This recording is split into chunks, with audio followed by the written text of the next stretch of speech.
seorang siswa baru di SMP Kabupaten Blitar. Siswa baru SMP Negeri I've seen 3 these ants do great things. And year after year, they somehow manage to pick food for themselves and you.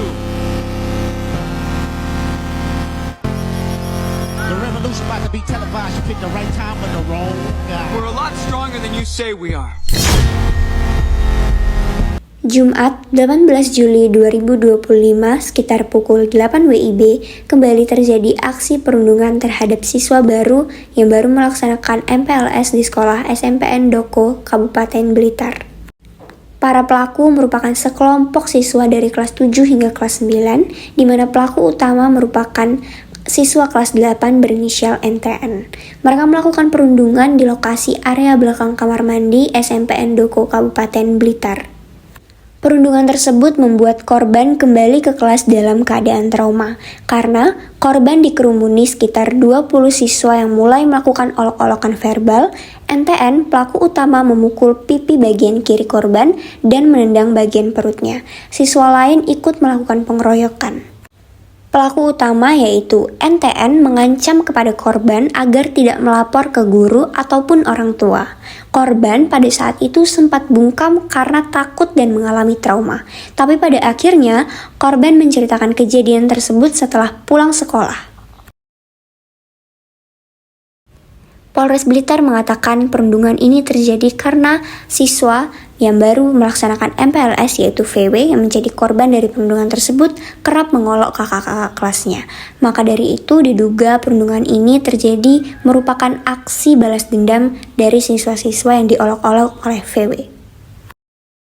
Dalam kasus VW, korban tidak hanya menderita luka-luka di tubuhnya akibat pukulan dan tendangan dari pelaku, tetapi juga mengalami trauma psikologis yang berat.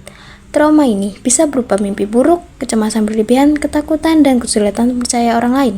Dampak psikologis ini bisa berlangsung lama dan mempengaruhi kualitas hidup korban secara signifikan. Di sisi lain, Kasat Reskrim Polres Blitar AKP Momon Swito Pratomo menjelaskan bahwa Polres Blitar telah berhasil menyelesaikan penanganan kasus ini melalui diversi atau penyelesaian di luar peradilan agama. Diversi adalah upaya pengalihan penyelesaian perkara anak dari proses peradilan pidana ke proses di luar peradilan pidana. Hal ini dilakukan dengan mempertimbangkan kepentingan terbaik bagi anak, baik sebagai pelaku maupun korban. Lalu, ada salah satu kewajiban yang seorang siswa harus miliki, yaitu menghargai. Semua hal itu harus dimulai dari diri kita sendiri. Seperti sama halnya dengan menghargai ini, kita harus menghargai diri kita sendiri terlebih dahulu sebelum kita bisa menghargai orang lain.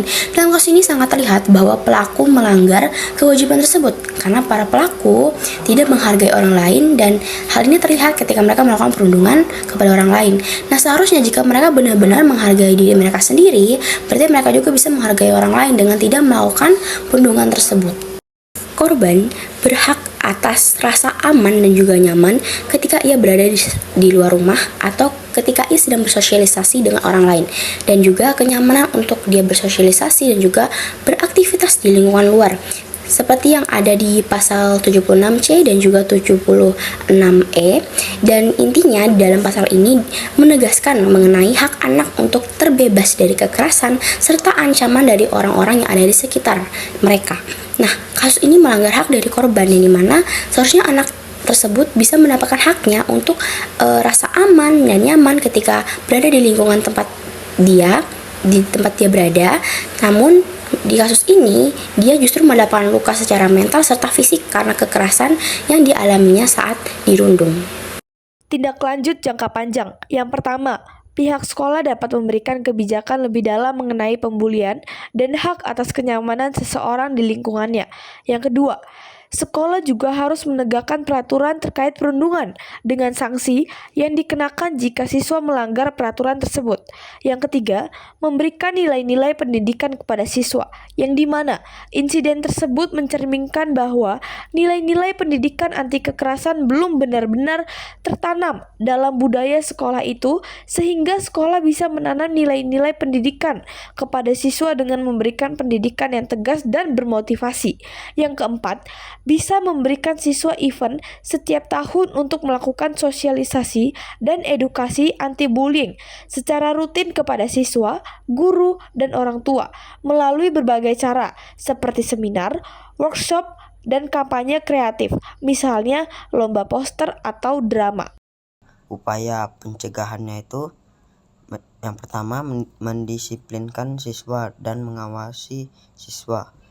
Sekolah itu bisa mendisiplinkan dan mengawasi siswa dengan kegiatan yang dilakukan oleh siswa. Tujuannya untuk berjaga-jaga supaya siswa tidak melakukan yang aneh-aneh kepada siswa lain. Yang kedua, menanamkan jiwa saling menghargai. Jadi, sekolah itu bisa menanamkan dengan saling menghargai dan mengedukasi bahwa menghargai itu penting, seperti membuat poster ditempel di dekat dinding sekolah itu bisa memberikan edukasi kepada siswa-siswa.